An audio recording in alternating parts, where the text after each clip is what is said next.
शाश्वत शेती तंत्रज्ञानाचा प्रसार करण्यासाठी आणि संशोधनाच्या माध्यमातून शेतकऱ्यांना सक्षम करण्यासाठी कार्यरत असलेलं नाव म्हणजे डॉक्टर कामेश्वर धापके। छत्रपती संभाजीनगर इथल्या MGM हेल्थ युनिव्हर्सिटीच्या ॲग्रिकल्चर इन्स्टिट्यूटचे ते संचालक आहेत। आज ते शाश्वत शेती तंत्रज्ञान, शेती विकासाचं तंत्र या विषयावरती आपले विचार मांडतील। त्यांच्या अनुभवातून शेतकऱ्यांना नवी दिशा मिळेल। आपण स्वागत करूया डॉक्टर कामेश्वर धापके सरांचं।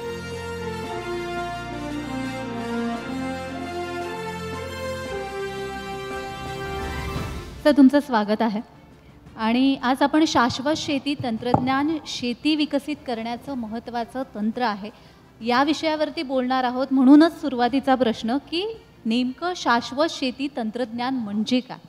आजचा जो आपला टॉपिक आहे TV9चा की शेतीतून समृद्धीकडे, जर शेती ही शाश्वतता राहिली आणि ती परवडणारी राहिली की शेतकऱ्यांना जर त्याच्यापासून नेहमी उत्पादन सारखं मिळत राहिलं तर ती शेती म्हणजे जे तरुण युवक आहेत, आपले तरुण मुलं आहेत, जे शेतीमध्ये काम न करता बाहेर काम करायला जातात आणि शेतीमध्ये तरुणाची संख्या कमी होते। मग हे त्याच्यामध्ये सातत्य ठेवण्यासाठी तर आमच्या एक डॉक्टर मायंदे होते, जे कृषी विद्यापीठाला व्हाईस चान्सलर होते, आणि आम्ही काही कृषी विज्ञान केंद्राच्या लोकांनी एक मॉडेल डेव्हलप केलं होतं, तर सस्टेनेबल ॲग्रिकल्चरचं म्हणजे शाश्वत शेतीचं। तर त्या शाश्वत शेतीमध्ये म्हणजे जनरली आपण काय करतो, बिंग याचं तंत्रज्ञान जेव्हा देतो शेतकऱ्यांना तर आपण एकच तंत्रज्ञान देतो। पण जर त्याला आपण बास्केट ऑफ टेक्नॉलॉजी देऊ शकलो, म्हणजे त्याच्याकडे चांगल्या जाती असेल, त्याला बीज प्रक्रिया आपण चांगलं करायला काही शिकू शकलो, त्याच्यानंतर मिश्र पीक पद्धती आहेत, त्याच्यानंतर जे सूक्ष्म जलसंधारणाच्या पद्धती आहेत, त्याच्यानंतर कोरडवाहू फळझाडं आहेत, त्याच्यानंतर कुक्कुटपालन आहे, गाई पालन आहे, त्याच्यानंतर बकरी पालन आहे, त्याच्यानंतर त्या ज्या शेतकऱ्यांची जी महिला असेल त्याला स्वतःचं एक उद्योगधंदा सुरू करता आलं, प्रक्रिया केंद्र करता आलं, त्याच्याकडे समजा आवळा असेल तर आवळा कँडी तयार करता येईल, त्याच्याकडे हळद असेल, हे सर्व एक बास्केट जर आपण त्या शेतकऱ्याकडे जर ते इम्प्लिमेंट करू शकलो तर त्या शेतकऱ्याला हमखास एक 25 ते 30% उत्पादन मिळतं। समजा त्याचं पीक वाया गेलं, समजा पीक परवडलं नाही, तर बाकी जे व्यवसाय, समजा तुम्ही तो दुग्ध व्यवसाय करत असेल, त्याच्याकडे 2 गायी असेल तर 2 गायीपासून त्याला समजा 20 लिटर जरी दूध मिळालं तरी 40 रुपयाप्रमाणे त्याला 800 रुपये रोज मिळेल। हा एक उपक्रम आम्ही घेतला होता आणि तो जवळजवळ 1000 शेतकऱ्यांपर्यंत राबवला होता आणि त्या शेतकऱ्यांचा मोठ्या प्रमाणात त्याचा फायदा झाला। तर तेव्हापासून एक शाश्वत टेक्नॉलॉजी, शाश्वत शेती टेक्नॉलॉजी, त्याला इंटिग्रेटेड फार्मिंग सिस्टीम अप्रोच म्हणतात, तो एक डेव्हलप झाला। अगदीच। पण आज आता आपल्याला युवा विद्यार्थीसुद्धा ॲग्रिकल्चर जे आहेत ते ऐकत आहेत, शेतकरी ऐकत आहेत, म्हणून मला विचारावंसं वाटतं की शाश्वत शेती तंत्रज्ञानामध्ये विकसित केलेली संशोधनं कोणकोणती? शाश्वत शेतीमध्ये फार असं काही वेगळं टेक्नॉलॉजी नाही आहे। जे काही टेक्नॉलॉजी आहे, जे शेतीचे काही तंत्रज्ञान आहे, ते व्यवस्थितपणे शेतकऱ्यांपर्यंत राबवणे, शेतकऱ्यांपर्यंत पोहोचणे। जसं आता आपल्या जमिनीची सुबकता बघतो, आपली जर जमीन जर चांगली राहिली, जमिनीमध्ये जे आवश्यक असलेले जे अन्नद्रव्य राहिले, जसं आपल्या मराठवाड्याचा विचार केला तर नत्र हे कमी आहे, जमिनीमध्ये जे सेंद्रिय कर्ब आहे बऱ्याच ठिकाणी कमी आहे, कारण लोक शेणखताचा वापर कमी करतात। त्याच्यानंतर फळझाडासाठी आपण झिंक आहे, बोरॉन आहे, फेरस आहे, हे सूक्ष्म अन्नद्रव्य फार मोठ्या प्रमाणात कमी आहे। कारण कोणत्याही पिकाला जर आपण माती तपासणी करतो, त्याला त्या पिकाला जे अन्नद्रव्य लागतं ते त्याच्यातून पुरवणं हे आवश्यक आहे। जर तुमची माती चांगली राहिली, जमीन चांगली राहिली तर उत्पादन चांगलं येतं। दुसरं महत्त्वाचं एक हे आहे की त्या शेतकऱ्यांनी दरवर्षी पलटणी केली पाहिजे, एका ठिकाणी पीक पेरलं नाही पाहिजे। दुसरं, चांगल्या ज्या उत्पादन देणाऱ्या जाती आहे, जसं आता मराठवाड्या कृषी विद्यापीठाने काही सोयाबीनच्या काही जाती काढली आहे, जसं 162 नंबर आहे, 612 नंबर आहे, चांगलं उत्पादन देतात सोयाबीन। त्याच्यानंतर लोक जे कापूस आहे, कापूस तंत्रज्ञानामध्ये थोडं बदल झाला आहे, जसं BT कॉटन लोक वापरतातच, परंतु केंद्रीय एक कॉटन रिसर्च सेंटर आहे नागपूरला, त्यांनी काय केलं, एक हाय डेन्सिटी कॉटन टेक्नॉलॉजी केली आहे। म्हणजे रोपाची संख्या कमी, म्हणजे कमी अंतर ठेवायचं आणि रो टू रो डिस्टन्स सारखं ठेवायचं, म्हणजे त्या झाडामध्ये एका एकरामध्ये त्या पिकाच्या रोपाची संख्या वाढतं आणि त्याच्यामुळे 30% तरी उत्पादन मिळतं. मागच्या वर्षी कृषी विज्ञान केंद्र गांधेलीने जवळजवळ 400 एकरवर हा प्रयोग केला होता आणि आम्ही जेव्हा ते सगळ्या शेतकऱ्यांचा फीडबॅक घेतला ते 25 ते 30% त्याचं उत्पादन वाढलं. त्याच्यानंतर एक बीज प्रक्रिया आहे. बरेचसे शेतकऱ्यांना जे बायोफर्टिलायझर आहे किंवा रायझोबियम आहे ते मिळत नाही किंवा ट्रायकोडर्मा प्रॉपर मिळत नाही. ते त्यांच्यापर्यंत जर पोहोचलं तर ते एक 10 ते 12% उत्पादन मिळतं. त्याच्यानंतर मिश्र पीक आहेत.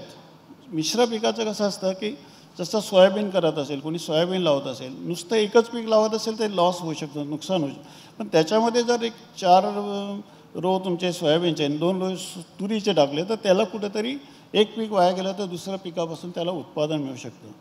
त्याच्यानंतर कोरडवाहू फळझाड आहे. त्याच्यानंतर जे बांधबंदिस्त असेल, पडीत जागा असेल तिथे तुम्ही आवळा लावू शकता, तुम्ही सीताफळ लावू शकता, शेवगा लावू शकता, त्याच्यापासून उत्पादन त्याला मिळू शकतं. त्याच्यानंतर जे सेकंडरी जे रोजगार आहेत शेतीमध्ये जसं दुग्ध व्यवसाय, बकरी पालन आहे, शेळी पालन आहे, त्याच्यानंतर ते कुक्कुटपालन आहे, हे सुद्धा रोजगार तिथे तयार करू शकतात. ह्या सगळ्या टेक्नॉलॉजीचा जर वापर केला ना तर निश्चितच त्याचं उत्पादन वाढू शकतं. अगदीच ज्या पद्धतीने तुम्ही म्हणाला टेक्नॉलॉजीचा वापर करून आपण शेतीचं उत्पादन वाढवू शकतो. मात्र एक महत्त्वाचा फॅक्टर असतो शेतीमध्ये, तो म्हणजे हवामान. कारण वातावरण कधी बदलू शकतं हे आपल्या हातात नाही आहे. म्हणजे आपण जर बघितलं मे महिन्यामध्ये अकाळी पाऊस पडत होता आणि जून जुलै तसा बऱ्याच प्रमाणात कोरडा गेला. मग असं असताना वातावरण बदलाचा शेतीवर जो परिणाम होतोय आत्ता त्याबद्दल तुम्ही काय सांगा? शेतीवरचा हवामानाचा फार मोठा विषय आहे तो आणि तो इतका शेतीला हानिकारक होत आहे दरवर्षी, प्रत्येक शेतकऱ्याला होत आहे. आता मागच्या वर्षी बघा नाही तर मराठवाड्यामध्ये ड्रॉट होता, दुष्काळ होता. यावर्षी ओला दुष्काळ आहे. कुठे कुठे काय होतं की आपण समजा पीक पेरतो आपण, त्याच्यानंतर ते ड्राय स्पेल येतं, म्हणजे पीक पाऊस निघून जातो, त्याचं पीक मरतं ते. त्याच्यानंतर कधी कधी काय होतं, अति पाऊस येतो, ढगफुटी होतात कुठे कुठे, कुठे कुठे उष्णतेच्या लाटा तुम्हाला दिसून येतील, कुठे थंडीच्या वाटा येतील. उष्णतेच्या लाटामध्ये पूर्ण पीक करपतं. तर थंडीच्या लाटामध्ये जसं आता एक तुरीचं पीक आहे, तूर आपली शेंगा लागल्या त्याला. म्हणजे मी एकदा अमरावतीत असताना बघितलं होतं की ते एक सलेन ट्रॅक आहे, ते वलगाव वगैरे साईडला खूप मोठं तूर होतं, तिथे 15 क्विंटलपर्यंत उत्पादन येतं त्या ट्रॅकमध्ये. तर त्या ठिकाणी एक जानेवारी महिन्यामध्ये कोल्ड वेव्ह येतं, कोल्ड अशी थंडीची लाट येतं आणि ती थंडीची लाट जर रात्री त्या पिकातून गेली तर दुसऱ्या दिवशी ते पीक एकदम करपून जातं, म्हणजे शेंगासकट ते करपतं. त्याच्यानंतर कुठे कुठे एकदम आर्द्रता वाढतं, हवेमध्ये खूप आर्द्रता वाढतं, ह्युमिडिटी वाढतं. त्याच्यामुळे पण खूप म्हणजे किडीचा आणि रोगाचा प्रादुर्भाव होता. आता तुम्ही मोसंबीचं उदाहरण घ्या. मागील 2 वर्षापासून फळगळ मोठ्या प्रमाणात होतं आहे. बऱ्याच लोकांनी फंजीसाईड वापरले, मायक्रोन्यूट्रिएंट वापरले, तरी फळगळ कमी होत नाही. कारण काय होतं आहे की आपल्या जमिनीमध्ये जे फंगस आहे, सॉईल फंगस आहे, ते मोठ्या प्रमाणात स्प्रेड होतं आहे. कारण आपण ते दरवर्षी त्याला वर्षभर पाणी देतो, त्याला एक ड्राय स्पेल मिळत नाही आहे. तर हे रोग आता दिवसेंदिवस वाढत आहे. कारण काय झालं आहे की आपण मोनोक्रॉपिंग सिस्टीमकडे गेलो आहे, म्हणजे एकच एक पीक मोठ्या प्रमाणात घेतो, तेव्हा ते असे डेव्हलप होतात. आणि वातावरणाचं बदलाचं काय आहे, सगळ्यात महत्त्वाची गोष्ट की ड्रॉट, जिथे दुष्काळ असताना त्या ठिकाणी जर आपण शेततळे आहे, त्याच्यानंतर जे सिमेंट प्लग आहे त्याची जर डिसिल्टिंग केलं, मग गाळ काढला, त्याच्यात जर साठवणूक करू शकलो, त्याच्यानंतर सूक्ष्म जलसंधारणाच्या पद्धती आहे, म्हणजे जमिनीतलं पाणी जमिनीत मुरवणे आहेत, उताराला आडवी पेरणी करणे, बांधबंदिस्ती करणे, ह्या सर्व पद्धतीचा आपण वापर करू शकलो तर ते एखादं समजा रबीमध्ये समजा तुम्हाला एखादं पीक घेऊ शकतं जर तुमच्या याच्यामध्ये पाण्याची मॉइश्चर राहिलं तर. त्याच्यानंतर एक आता बऱ्याच ठिकाणी ग्रीन हाऊसेस बांधत आहेत लोक, ग्रीन हाऊस आहे, शेडनेट हाऊस आहे, त्याचा पण वापर करू शकतो. आणि वातावरणाचं बदलाचं काय होतं आहे की बऱ्याच ठिकाणी प्रेडिक्टेशन म्हणजे अंदाज घेता येत नाही.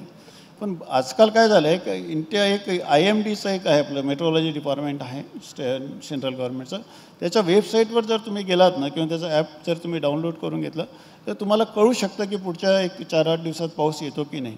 म्हणजे तो अंदाज 100% खरा नाही राहत, पण एक 50-60% तुम्ही ॲझ्युम करू शकता की ते करू शकता. एका शेतकऱ्यांनी काय केलं होतं, एक मी अमरावतीला असताना एक सोयाबीनची कापणी केली आणि तिथे आम्ही एक इंटरनेट वगैरे फॅसिलिटीज ठेवल्या होत्या.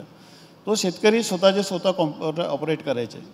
त्यांनी रात्री बघितलं की आता त्यांनी पीक कापून ठेवलं होतं की की आता पाऊस येईल की नाही त्यांनी बघितलं इंटरनेटवर. त्याला लक्षात आलं की 2 वाजता नक्की पाऊस येईल. तो शेतात गेला रात्री, ती पूर्ण ताडपत्री घेतली, प्लॅस्टिक घेतलं आणि त्यांनी आवरण केलं आणि त्यांनी ते पीक वाचवलं.